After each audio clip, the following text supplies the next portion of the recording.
Okay, అట్లాగే ఇప్పుడు ఏంటండి ఇక్కడ ఏదో కొంచెం ఆ బాలకృష్ణ గారి ఫోటో తీసుకోండి, ఆ ఫోటో తీసుకోండి.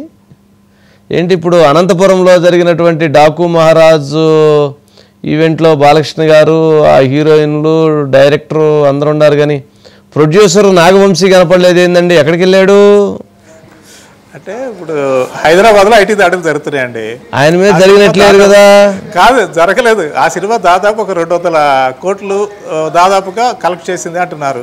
కాబట్టి నిన్న కాకపోతే ఇవాళ రేపైనా వచ్చి మా తలుపులు తడతారు ఎవరో ఒక భయంతో ఆయన ఇక్కడ ఉంటే బెటర్ అని చెప్పి ఇక్కడ ఉన్నారని అనుకోవాల్సి ఉంటుంది. లేదంటే అవన్నీ సర్దుకునే పనిలో ఉంటారంటారా? అది సర్దుకునే పని కాదు కదండి. జనరల్గా ఓం గారు అంటే సక్సెస్ కదా సినిమా, డాకు మహారాజ్ సక్సెస్, ఇది సెలబ్రేషన్స్ కదా. మరి అంత పెద్ద అట్టహాసంగా చేస్తే మరి ఆయన ఎందుకు వెళ్ళలేదు? ఏదో ఉన్నట్లుందండి, ఏదో గుసగుసలు కూడా వినపడుతున్నట్లుండయే. అవునండి, అంటే యాక్చువల్గా అండి ఇప్పుడు హైదరాబాద్లో సక్సెస్ మీట్ కాకుండా అనంతపురంలోనే పెడతామని ఫస్ట్ చెప్పారండి. అసలు ప్రీ రిలీజ్ ఈవెంట్ అనంతపురంలో జరగాల్సింది. సరే తిరుపతి ఇష్యూ వల్ల దాన్ని రద్దు చేశారు. హైదరాబాద్లో ఏదో ప్రీ రిలీజ్ ఈవెంట్ పెట్టారు, అయిపోయిందండి. సినిమా సక్సెస్ అయిన తర్వాత అండి హైదరాబాద్లో సక్సెస్ మీట్ పెట్టారండి. కాబట్టి అందరూ అనుకున్నది ఏంటంటే ముందుగా మనం అనంతపురంలో పెడతామని చెప్పారు సక్సెస్ మీట్, కానీ అలా పెట్టకుండా హైదరాబాద్లో పెట్టి చేతులు దులుపుకుంటున్నారు ఈ ప్రొడ్యూసర్స్ అన్నది ఒకటైతే టాక్ వచ్చిందండి. కానీ బాలకృష్ణ గారు పట్టుపట్టి లేదు నేను అనంతపురంలో పెడతాను ఒక మాట ఇచ్చాను, ఆ మాట ప్రకారం అక్కడ జరగాల్సిందే అని ఆయన ఖచ్చితంగా చెప్పారండి. అందువల్ల ఏంటంటే ఇచ్చిన మాట నిలబెట్టుకోవడం కోసం బాలకృష్ణ గారు, ఆయన టీము, సినిమాలో ఉన్నటువంటి హీరోయిన్లు, డైరెక్టర్ అందరూ వెళ్ళారు. కానీ నాగవంశీ గారు నిన్న స్టేజ్ మీద కనిపించబోయేసరికి అందరికీ ఒక డౌట్ అయితే వచ్చిందండి మీరు అన్నట్టుగానే. అంటే ఇంత గ్రాండ్ సక్సెస్ వచ్చిన సినిమా సంక్రాంతికి వస్తున్న తర్వాత సెకండ్ పొజిషన్లో ఉన్నది ఇదే కదా, దీనికి కూడా చాలా మంచి కలెక్షన్సే వచ్చినాయండి. అలాంటిది ఆ సక్సెస్ని ఎంజాయ్ చేసే ఒక ఫంక్షన్లో ప్రొడ్యూసర్ లేకపోవడం $1 million question, $1 million song heroine Krishna గారు గుద్దారు. అవును, ముగ్గురు హీరోయిన్లు వెళ్ళారండి అక్కడికి. అయితే ఏమైందంటేనండి అన్నప్పుడు కొందరు ఏమిటంటే ఇండస్ట్రీలో ఉన్న టాక్ అండి, ఈ సినిమా ఏదైతే బాబీ అద్భుతంగా తీశాడు, కానీ ఆ అనుకున్న రేంజ్లో కలెక్షన్స్ రాకపోవడానికి నాగవంశీ 100% ఎఫెక్ట్ పెట్టలేదేమో, దానికి సంబంధించి ప్రచారం సరిగ్గా చేయలేదేమో, చేసి ఉంటే ఈ సినిమా ఖచ్చితంగా నెంబర్ 1 పొజిషన్కి వెళ్ళేది. కాబట్టి ఈ సినిమా కలెక్షన్స్ ఆశించిన స్థాయిలో లేకపోవడం వెనకాల నాగవంశీ నిర్లక్ష్యం ఉందని బాలకృష్ణ అభిమానులు భావిస్తున్నట్టుగా మనకు తెలుస్తుందండి. కాబట్టి అక్కడంతా అభిమానులు విపరీతంగా లక్షల సంఖ్యలో అక్కడ గ్యాదర్ అయిన తర్వాత వేల సంఖ్యలో అభిమానులు వస్తారు, ప్రజలు ఉంటారు. అక్కడ ఏదైనా అభిమానులు కాస్త ఏదైనా మాట అంటే ఈయన తట్టుకోవడం కష్టంగా ఉంటుంది. కాబట్టి ఎందుకు సార్ నన్ను వదిలిపెట్టేసేయండి, కాబట్టి నేను రాను అని పబ్లిసిటీ, మరి అన్ని కోట్లు పెట్టి సినిమా తీసి ఎందుకు పబ్లిసిటీ విషయంలో కొంత వెనకంజ వేసి అదే తెలియట్లేదు. అదే నిర్లక్ష్యం ఉంది. ఎందుకంటే ఆయన కొంత మాట్లాడేది అప్పుడు కూడానండి. ఇప్పుడు దిల్ రాజు గారి సినిమా గేమ్ చేంజర్ ఉంది, ఆ తర్వాత డాకు మహారాజ్ వస్తుంది. సరే దిల్ రాజు గారితో పాటు నేను వెళ్ళి రేవంత్ రెడ్డి గారిని అడుగుతాను టికెట్ హైక్ కోసం అని అనాలండి యాజ్ ఏ ప్రొడ్యూసర్గా. కానీ ఆయన ఏమన్నారంటే దిల్ రాజు గారికి ఇస్తే నాకు ఇస్తారు కదా, నేను అడగాల్సింది ఏంటి అన్నది ఒక మాట అన్నారు. 2, ఆంధ్రాలో ఆల్రెడీ నాకు ఇచ్చారు ఎనఫ్, నాకు తెలంగాణలో ఈగిపోయినా నష్టం లేదు, నేను అడగను అని కూడా ఒక మాట అన్నారండి.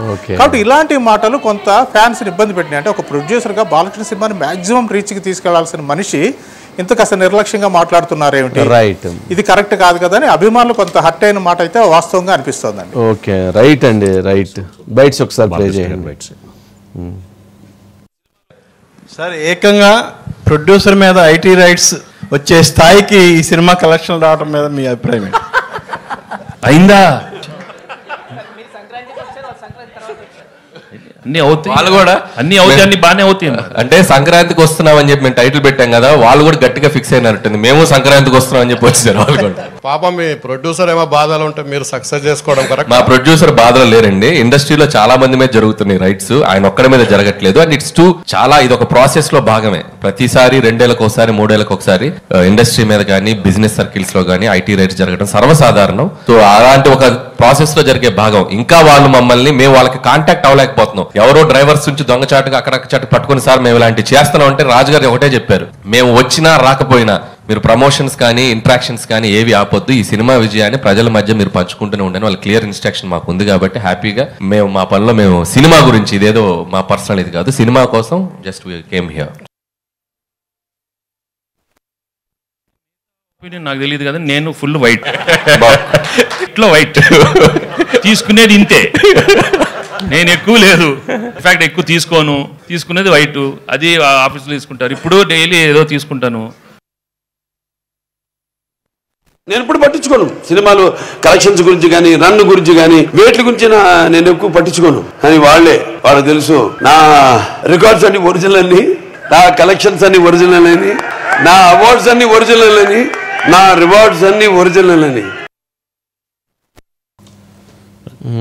మొత్తానికి ఓం గారు సరే రైట్ అండి. మొత్తానికి ఏదో పాపం అన్నీ ఒరిజినల్ అంటలేనంటే అన్నీ. కానీ దిల్ రాజు గారు ఎక్కడ ఐటీ రైట్స్ జరుగుతున్న దాంట్లో ఆ ఫీల్డ్లో ఏం లేరులేండి. జనరల్గా వాళ్ళందరూ ముందుగానే జాగ్రత్తగా ఉంటారు. బట్ ఏదైనా ఉన్నా కానీ చూపించి కట్టాల్సింది ఏదో కట్టే ఉద్దేశంలో ఉంటారు కాబట్టి అంత ఎక్కువగా తప్పించుకోవాల్సినంత ఇదేముంటుంది. ఏదైనా అటు ఇటుగా ఉంటే కొంచెం మైత్రి వాళ్ళే కొంచెం వాళ్ళకి పెద్ద పెద్ద ఇవన్నీ వస్తున్నాయి కాబట్టి ఎక్కువ పెద్ద సినిమాలు తీస్తున్నారు. బయట నుంచి ప్రొడ్యూసర్స్ చాలా మంది ఇది చేస్తున్నారు, చాలా మంది ఇన్వెస్ట్మెంట్స్ చేస్తున్నారు కాబట్టి వాళ్ళదే కొంచెం టఫ్ టాస్క్ ఏమో అనుకుంటున్నా. అంతేనా? క్రిటికల్గా ఉండేది వాళ్ళదేనండి. ఎందుకంటే దిల్ రాజు గారి సహజంగా ఆయన నెంబర్ ఆఫ్ మూవీస్ తక్కువే చేస్తున్నారు ప్రస్తుతం, 1 by 1 చేసుకుంటూ వెళ్తున్నారు. అందులో చిన్న సినిమాలు కూడా చేస్తున్నారు.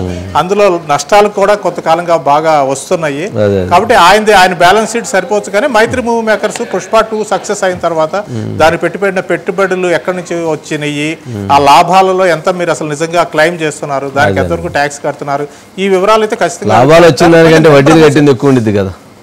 అవును, అది కూడా ఉంటుందండి, వడ్డీలు కట్టేది ఉంటుంది. పైగా నెంబర్ ఆఫ్ మూవీస్ అండి, ఇది చాలా భాషల్లో తీస్తున్నారు వాళ్ళు కాబట్టి వాళ్ళదే కొంచెం లెక్కలు తేలడం కాస్త టైం పడుతుందండి. అందుకని బహుశా 3 రోజులు జరిగింది, బహుశా ఇవాళతో ఈ లెక్కలకి ఈ రైట్స్కి ఫుల్ స్టాప్ పడొచ్చు అండి. ఓకేనండి ఓం గారు, థ్యాంక్ యూ.